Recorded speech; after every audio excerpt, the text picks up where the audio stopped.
और अब निमराड़ा से इस वक्त की बड़ी खबर, जहां होटल हाईवे किंग में बदमाशों ने फायरिंग की। फिरौती मांगने आए दो बदमाशों ने यहां फायरिंग की। बदमाशों ने पहले काउंटर पर फिरौती की पर्ची फेंकी और पर्ची फेंकने के बाद बदमाशों ने फायरिंग की। फायरिंग की पूरी घटना सीसीटीवी में कैद हो गई। इस घटना के बाद हड़कंप मच गया। फिलहाल विभिन्न मार्गों पर नाकाबंदी करवा दी गई है। आरोपियों की तलाश लगातार जारी है।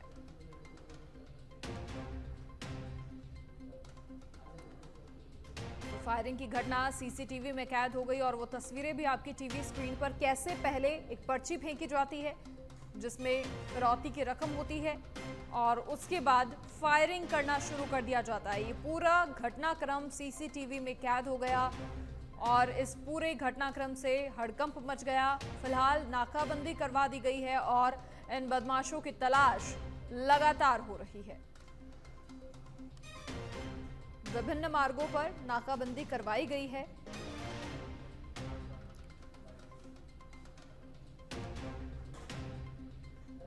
होटल हाईवे किंग में बदमाशों ने फायरिंग की।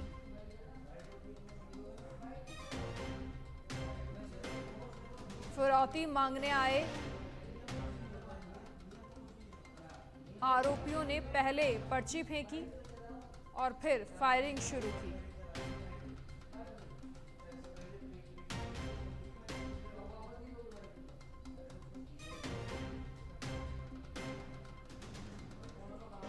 फायरिंग की घटना के बाद हड़कंप मच गया।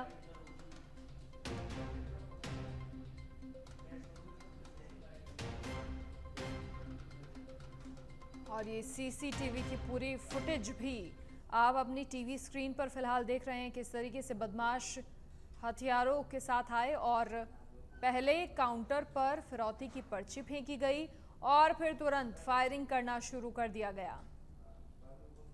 ये पूरा घटनाक्रम सीसीटीवी कैमरा में कैद हो गया और अब विभिन्न मार्गों पर नाकाबंदी की गई है। इनकी तलाश में लगातार पुलिस जुटी है। ये सुबह सुबह लगभग 6 बजे एक होटल जो हाईवे किंग है यहाँ पे फायरिंग की सूचना मिली। इस पे हमारी जो पूरी पुलिस की टीम है वो यहाँ पर आ गई है। घटनास्थल का अवलोकन कर लिया है। अवलोकन करने के बाद अब हमारी जो टीम है इसमें लोगों को आइडेंटिफाई करके और दस्तियाबी के लिए पूरी तरीके से प्रयास। और अधिक जानकारी के लिए सहयोगी हिमांशु सेन फोनलाइन पर हमारे साथ जुड़ गए हैं। हिमांशु, क्या कुछ पूरी जानकारी? पुलिस फिलहाल जांच पड़ताल लगातार कर रही है, तलाश भी हो रही है, लेकिन क्या कोई आपसी रंजिश का ये मामला? ये कल देर रात को ही दो युवक आए थे जिन्होंने फायरिंग की है। फायरिंग के बाद फायरिंग से पहले इन्होंने जो वहाँ मैनेजमेंट का बंदा बैठा था उसको पहले फिरौती के लिए एक पर्ची पकड़ाई है और उसके बाद फायरिंग की है। फायरिंग की सूचना जैसे ही वहां की स्थानीय पुलिस को लगी तो एएसपी शालिनी राज वहां पर पहुंची जी। और पकड़ने के लिए उन्होंने नाकाबंदी भी करवाई है। एसपी बंदिता राणा का बयान भी सामने आया है कि हम लगातार कोशिश कर रहे हैं कि बदमाशों को जल्दी जल्दी पकड़ा जाए। क्योंकि तलाश लगातार हो रही है और नाकाबंदी करवाई गई है। जो संचालक है जहां पर ये लोग आए और काउंटर पर पर्ची फेंकने के बाद फिरौती मांगी गई, फिर फायरिंग की गई, उनकी ओर से क्या कुछ कहना? अभी उनकी तरफ से मामला दर्ज करवाया गया है पुलिस की में, लेकिन अभी बदमाशों की जब पकड़ होगी उसके बाद ही पूरा मामले की खुलासा पुलिस करेगी। ठीक है, बहुत शुक्रिया हिमांशु तमाम जानकारी साझा करने के लिए आपका। तो पर्ची फेंकने के बाद बदमाशों की ओर से फायरिंग की गई और फिलहाल पुलिस लगातार तलाश कर रही है उन बदमाशों की। नाकाबंदी करवा दी गई है और लगातार एक्शन मोड में पुलिस।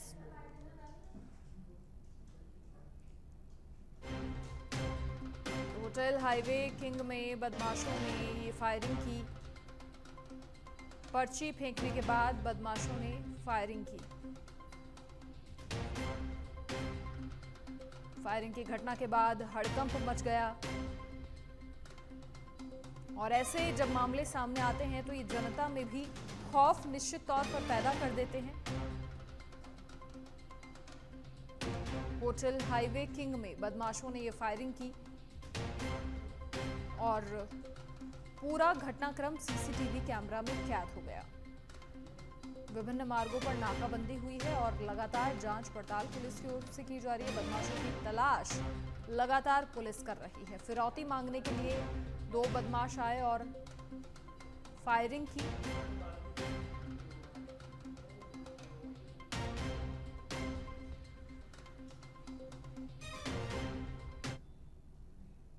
और अब धौलपुर से बड़ी खबर का रुख करेंगे, जहां पार्वती नदी में 5 बच्चियों के बहने की जानकारी सामने आई है। पार्वती नदी में नहाने गई थी ये सभी बच्चियां और ऋषि पंचमी के मौके पर नदी में स्नान करने के लिए बच्चियां गई थी। बोधपुरा गांव निवासी हैं सभी बच्चियां। एसडीआरएफ की टीम मौके के लिए रवाना हुई है। स्थानीय गोताखोर नदी में रेस्क्यू कर रहे हैं। मनिया इलाके के बोधपुरा घाट के पास यह हादसा हुआ।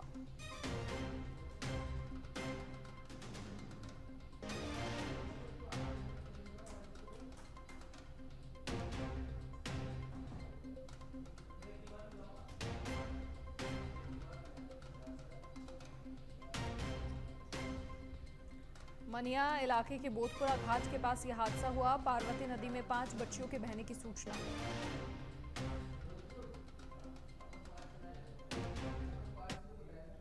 और अब सिरोही की पिंडवाड़ा से खबर है, जहां सच बेधड़क की खबर का बड़ा असर देखने को मिला है। खबर प्रसारित होने के बाद यहां पुलिस प्रशासन हरकत में आया है। गोगाजी तालाब में युवक के डूबने का ये मामला है और पुलिस प्रशासन के अधिकारी आनन फानन में मौके पर पहुंचे। गोताखोरों की मदद से युवक की तलाश लगातार हो रही है।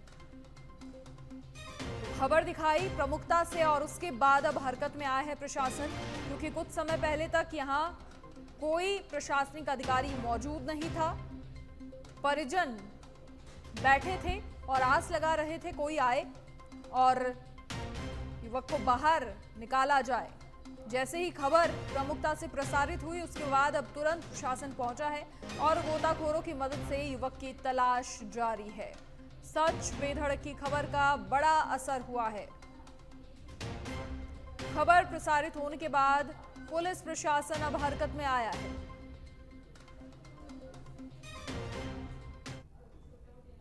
और अब नीमका थाना से बड़ी खबर, जहां पारिवारिक रंजिश के चलते हमला सामने आया है। तलवार से हमले में परिवार के लोग घायलों को अस्पताल में भर्ती करवाया गया है। वारदात के बाद हमलावर फरार हो गए और मामले की जांच पड़ताल में पुलिस जुटी है।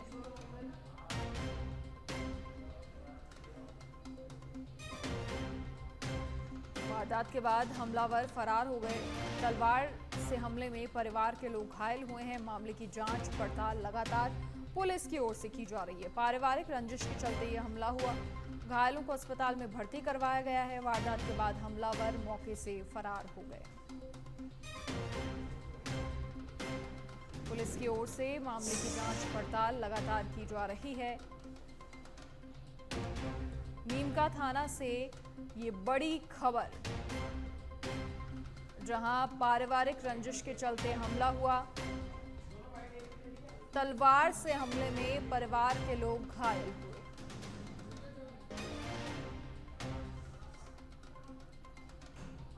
वारदात के बाद हमलावर मौके से फरार। घायलों को अस्पताल में भर्ती करवाया गया है।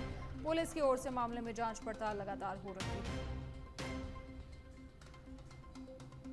अधिक जानकारी के लिए सहयोगी विमल भारद्वाज फोन लाइन पर जुड़ गए हैं। विमल, क्या पूरी जानकारी है? कैसा ये रंजिश का मामला था? इतने हौसले बुलंद हो जाते हैं कि तलवार से हमला कर दिया जाता है? मनीषा, मैं अपने दर्शकों को बताना चाहता हूं कि खेतरी तहसील के बबाई गांव के सिलाटी निवासी मूलचंद गुजर, जो कि एक मंदिर के बाहर बैठे हुए थे, परिवार के लोगों द्वारा उन पर तलवार एवं तेज धारदार हथियारों से हमला किया गया है, जिसके कारण उनके हाथ व पैरों पर गंभीर चोटें आई हैं। गंभीर हालत में उन्हें नीमका थाना जिला अस्पताल में भर्ती करवाया गया है। बबाई पुलिस मामले की जांच में जुटी हुई है और हमलावरों का तलाश जारी है। परिवार का क्या कुछ कहना, कोई खुलासा परिवार की ओर से किया गया? क्या ये रंजिश थी? कौन लोग थे? मृत्यु भोज के दौरान कोई वारदात हुई थी, जिसके चलते ये पिछले 6 माह से आपसी रंजिश चल रही है। इसी के दौरान आज मूलचंद गुजर मंदिर के बाहर बैठा हुआ अकेला था, जिस पर परिवार के अन्य सदस्यों ने हमला कर उसे गंभीर रूप से घायल कर दिया। चलिए विमल, बहुत शुक्रिया फिलहाल तमाम जानकारी साझा करने के लिए। तो हमलावर हमला करने के बाद वहां से फरार हो गए और पुलिस लगातार जांच पड़ताल कर रही है, हमलावरों की तलाश कर रही है। केकड़ी से खबर, जहां डाई नदी की रपट में ट्रक बह गया। लोगों ने ट्रक को बाहर निकाला। चालक की लापरवाही के चलते ये ट्रक बहा। केकड़ी से खबर, डाई नदी की रपट में ट्रक बह गया और लोगों ने ट्रक को बाहर निकाला। चालक की लापरवाही रही जिसके चलते ये ट्रक बह गया। लोगों ने ट्रक को बाहर निकाला। डाई नदी की रपट में ये ट्रक बह गया। बारिश की वजह से नदियां उफान पर चल रही हैं और ऐसे में कई सारे हादसों की खबरें लगातार सामने आ रही हैं। उसी कड़ी में डाई नदी के रपट में एक ट्रक बह गया। लोगों ने ट्रक को बाहर निकाला। चालक की यहां लापरवाही रही जिसके चलते ये ट्रक बह गया।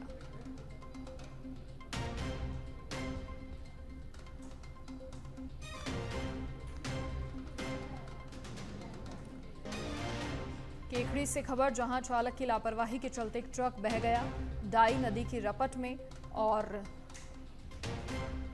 लोगों ने ट्रक को कड़ी मशक्कत के बाद बाहर निकाला।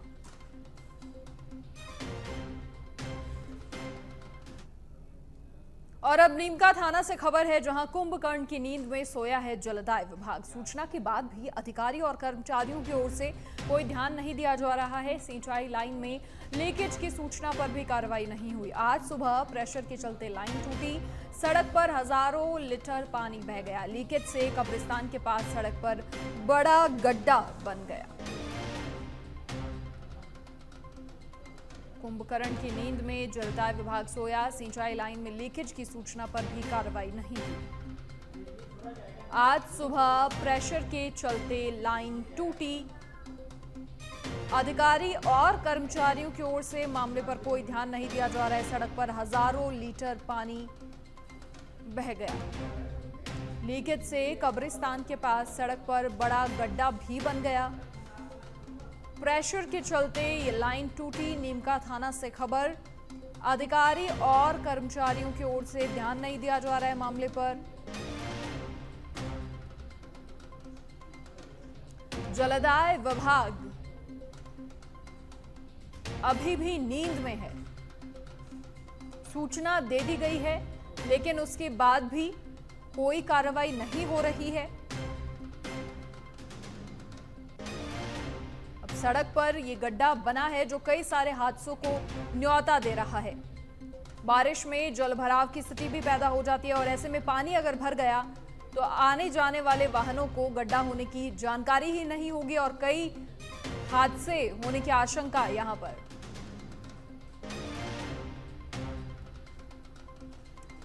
सिंचाई लाइन में लीकेज का ये मामला, नीमका थाना से खबर, प्रेशर के चलते यहां लाइन टूट गई जिससे सड़क में भी ये गड्ढा हो गया।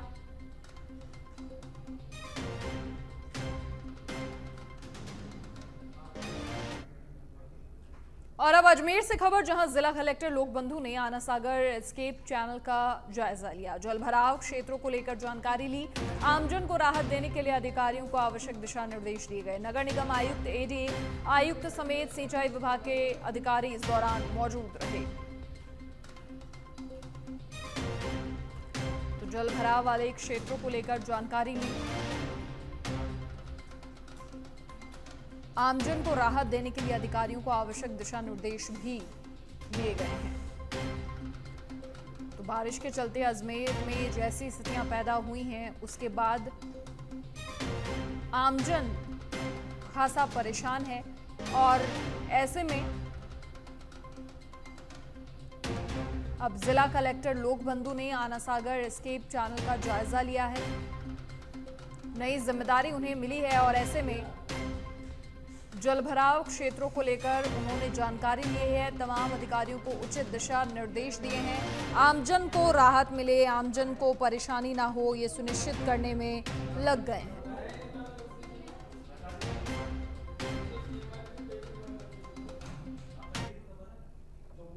और प्रदेश में मॉनसून लगातार मेहरबान है। 5 जिलों के लिए मौसम विभाग की ओर से ऑरेंज अलर्ट जारी किया गया है और इन जिलों में अलवर, दौसा, भरतपुर, सवाई माधोपुर, कोटा, शामिल हैं, इनके लिए अलर्ट जारी किया गया है। वहीं 7 जिले ऐसे हैं जहां के लिए येलो अलर्ट जारी हुआ है, जिनमें धौलपुर, टोंक, भीलवाड़ा, जयपुर, बूंदी, करौली और 12 के लिए येलो अलर्ट जारी किया गया है। वहीं 7 जिलों के लिए येलो अलर्ट मौसम विभाग की ओर से। और 10 सितंबर बाद हो सकता है कि तेज बरसात से राहत मिले। फिलहाल मॉनसून लगातार एक्टिव है और ऐसे में तमाम जिलों के लिए अलर्ट जारी किए जा रहे हैं, जिनमें 7 जिले ऐसे हैं जहां के लिए येलो अलर्ट जारी किया गया है और 5 जिलों के लिए ऑरेंज अलर्ट जारी किया गया है।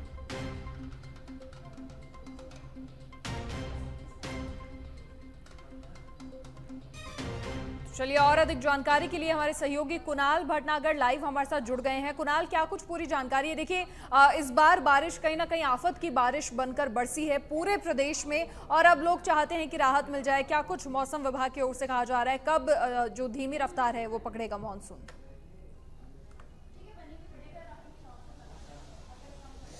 देखिए मनीषा, अगर हम ताज़ा हालातों की चर्चा करें तो मौसम विभाग के द्वारा जो है पूर्वी राजस्थान में अलर्ट जारी किया गया है और जो है भारी बरसात की जो है चेतावनी जाहिर की गई है। इसी के साथ जो प्रशासन है उसने एडवाइजरी जारी की है कि जल भराव वाली जो क्षेत्र हैं वहां से दूर रहने की जो है हिदायत जो है जिला प्रशासन के द्वारा दी गई है। जिला कलेक्टर स्वयं जो जल भराव वाले क्षेत्र है वहां का लगातार दौरा कर रहे हैं। जितेंद्र सोनी जैसे ही उन्होंने कार्यभार संभाला उसके बाद कल जिस तरह की तस्वीर देखने को मिली वो जल भराव वाले क्षेत्र में गए और वहां का जो है उन्होंने जायजा लिया। इस बीच जयपुर में भी सुबह से जो बरसात के जो हालात हैं, हम अब इस समय मौजूद हैं एयरपोर्ट क्षेत्र में हम मौजूद हैं। यहाँ पर जो है रिमझिम बरसात का जो मौसम है वो इस समय यहाँ पर शुरू हो चुका है। इसके अलावा अगर हम बात करें तो मौसम विभाग के द्वारा जो है पश्चिमी राजस्थान के बीकानेर, चूरू, गंगानगर, हनुमानगढ़, जैसलमेर को छोड़कर शेष सभी 28 जिलों में बारिश की संभावना जताई है। इनमें 28 में अजमेर, बांसवाड़ा, भीलवाड़ा, बूंदी, चित्तौड़, दौसा, भरतपुर, कोटा, प्रतापनगर सहित अन्य जो जिले हैं उनमें भारी जो बारिश है उसका अलर्ट जारी किया गया है। भारी वाले क्षेत्रों में जो जल भराव वाला क्षेत्र है वहां पर जो है हिदायत दी गई है कि ऐसे क्षेत्रों से जो आम लोग हैं वो ऐसे क्षेत्रों से दूर रहें। इसके अलावा अगर मनीषा हम बात करें तो फतेहपुर बांध की अगर हम बात करें तो वो भी जो है जो बांध है छोटे और बड़े जितने भी बांध हैं वो ओवरफ्लो हो चुके हैं और बांध वाले क्षेत्र में कल जिस तरह से तस्वीरें आई कि गेट खोले गए तो कहीं ना कहीं कह सकते हैं जो भारी बारिश है उसकी चेतावनी जो है जारी की गई है और जो क्षेत्र हैं ऐसे जो पर्यटन के हिसाब से जो क्षेत्र हैं वहां पर भी जो सुरक्षा बढ़ा दी गई है ताकि कोई भी हादसा ना हो। अच्छा कुणाल, अगर राजधानी जयपुर की बात करें तो कल भी रुक रुक कर बरसात का दौर जारी था। ऐसे में कई सारे इलाकों में जल भराव की स्थिति पैदा हो गई थी, जैसा आपने बताया भी। आज की अगर बात करें, आज कैसा है मौसम और मौसम विभाग की ओर से क्या कहा है? जी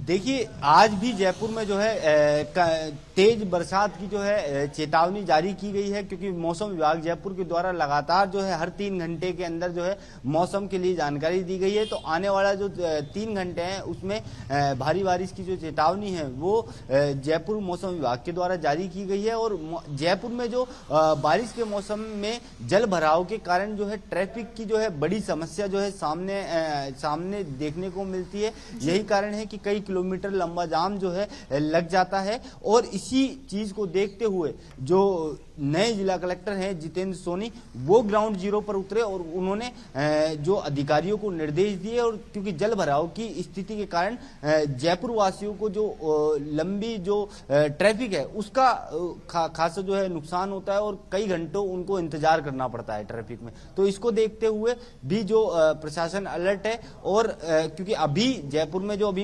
एयरपोर्ट इलाके में हम मौजूद है यहाँ पर हल्की बारिश हो रही है और जयपुर के कई क्षेत्र जहाँ पर भारी बारिश जो है देखने को मिल रही है जिसके कारण जल भराव की स्थिति है।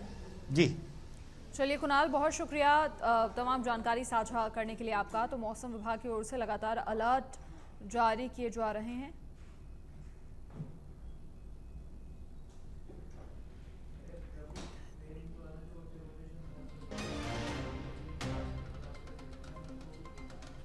वहीं 7 जिलों के लिए येलो अलर्ट जारी किया गया है। प्रदेश में मॉनसून मेहरबान।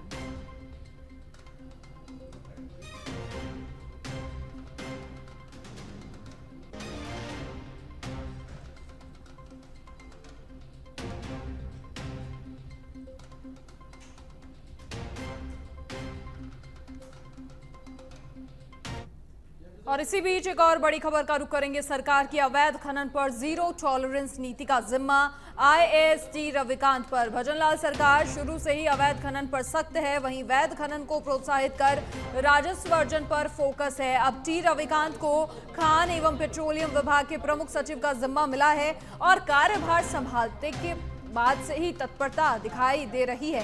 वैध खनन को बढ़ावा, राजस्व बढ़ोतरी और अवैध खनन पर सख्त कार्रवाई पर फोकस रहने वाला है। इसे लेकर अधिकारियों को दिशा निर्देश भी दिए जा चुके हैं।